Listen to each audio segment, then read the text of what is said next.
If you plan on starting a painting business, already own one, before you take any job from a general contractor and give your life away making mistakes and losing money like it happened to me, then here are 10 questions that you must ask to guarantee you success and to be profitable whenever you finish painting that new build construction. I got them all written down here in my computer next to me, so I'm gonna be looking back and forth and talking to you guys, explaining every single one of them. But before we get into that, comment the word secrets down below in the comment section, and I will send you 10 free marketing strategies on how we land contractors, homeowners, high-end clients. It's literally free. Free to get and free to apply. There's no catch to it. Just come in secrets and I will send it right to your DMs. All right, let's get to it. Number one is to ask your GC if the floors, your appliances, light fixtures, AC vents, they're gonna install them after you do the painting. If they're doing before, that means that you have to mask them or you have to remove them. It's gonna take you more time, more effort, and more materials slash money. So always ask them to put it at the end whenever you finish painting, especially floors, because covering floors throughout an entire house is gonna take you a couple of days, a lot of materials. Number two is to ask them what payment terms do they go by? How often do they pay you? Typically, I would suggest to do a minimum of 3 progress payments. Typically, 4 is my go-to. So about every 25% of the way, you get paid. Because what that does is it guarantees that you'll be paid. If the contractor is shady or if the client doesn't pay them, then you're safe on your side because you've been taking progress payments. But if you leave everything towards the end, which happened to us, I have a video that we lost over $12,000 by a contractor that didn't have it budgeted correctly at the end of their build, and we got screwed. We didn't have a contract, therefore we couldn't go to the law. So anyways, make sure to take progress payments, because if they at the end don't have the money to pay you, because obviously painters are one of the last ones to get paid. So make sure you're taking progress payments and don't get screwed. Number three is, when do they need the project completed by? You need to ask this specific question because if your schedule is full, if they have a deadline that they have to complete, you must obey that or you're going to be in trouble. They're going to get on your ass. The clients are going to get on their ass. Therefore, they're going to be really mad. Number four, what painting materials do they want to use? Do they want a low tier? Do they want a mid tier? Do they want a high-end materials? You need to ask this before you bid, because if you bid for low materials and they want high-end materials and you give them the wrong thing and you didn't ask, you didn't specify it in the contract, you're going to be liable for it. You're going to have to repaint everything with high-end materials and lose a lot of money. All of this has happened to us. That's why they're written down right here. So literally, always ask what kind of materials do they want or what kind of materials does the client expect. Number five, ask them if the plans for the house. So you need to see the designs, you need to see the structure, you need to see the square footage of the house so that we can have an idea of what everything is going on. You don't want to go into a job site blindsided. You want to know how to do everything, where you're going into, where each room's going to be, where's the master bedroom and master bathroom, where are the closets, where's the living room. You need to know all of this before you go into and bid a job. Number six, asking for the colors of the house and how many colors are they doing. This screwed us in the past, literally. We had a house that we bid just for a regular house, 4 or 5 colors max. They had over 10.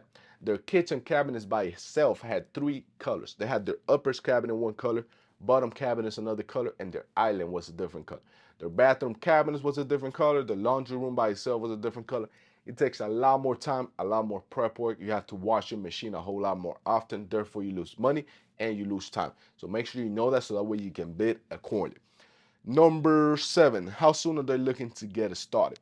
So like I said before, how soon do they need it done by and how soon do they want to get started? Because the clients want to see progress. So if they tell their clients they're going to start, the painters are going to come in next week and it takes you a month to get there, the clients are going to be mad. So make sure you tell them, you check your schedule, see your availability, and make sure to always communicate with that contractor. Tell them, hey, I'll be there in a month from now. Oh no, we need it done next week. Well, I'm sorry, her schedule is full, but at least you're being honest. Don't be shady. Don't tell them you'll be next week and it takes you a month. That's bad business. Number 8, how much do they have budgeted for that specific project? Obviously, if you ask that question, they're going to start with the tell you they got $3 a square footage, because most of the time, if you go into a new construction and the concrete is poured, the framing is done, the drywall is done, the carpentry is done, all they need for you is to do the painting. Obviously, they already charged the client, they bid that job. They're just waiting for your price. Now, on the other side, if they haven't poured anything, they just gave you the plans, that means that they're looking for prices, they're looking for quotes. So if everything is poured, everything is ready for you to go in, that means they already got a price. They're gonna lowball you. They probably got $5 a square footage, they're gonna tell you 3. But what this does is it gives you wiggle room to negotiate and to close that sale in person. Because obviously, if you send a quote over the phone or email, they can say no, they can say yes, they can look for a cheaper contractor. But if you tell them in person, you can negotiate, talk about it, see what you're offering, what your services would do, what kind of materials you're using, etc. All of this about sales is in the channel, so go watch the sales. Number 9, would the cabinets be pre-finished or do they need to be painted slash and what wood would they be?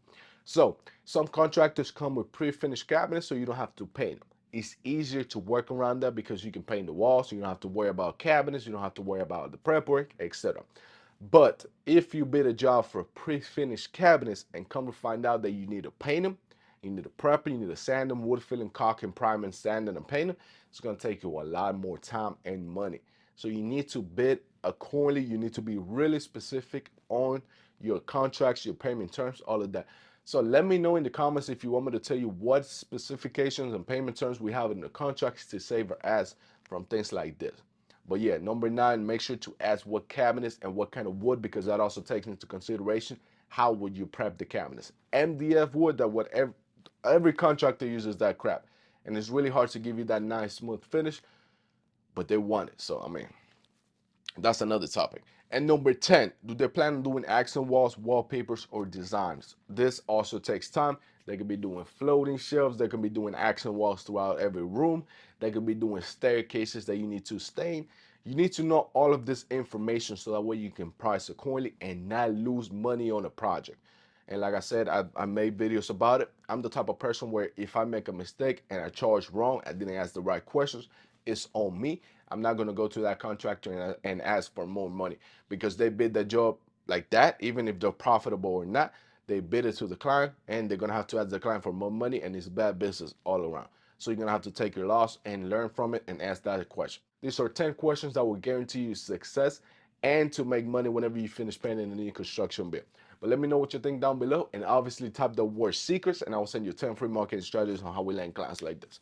Peace out, y'all.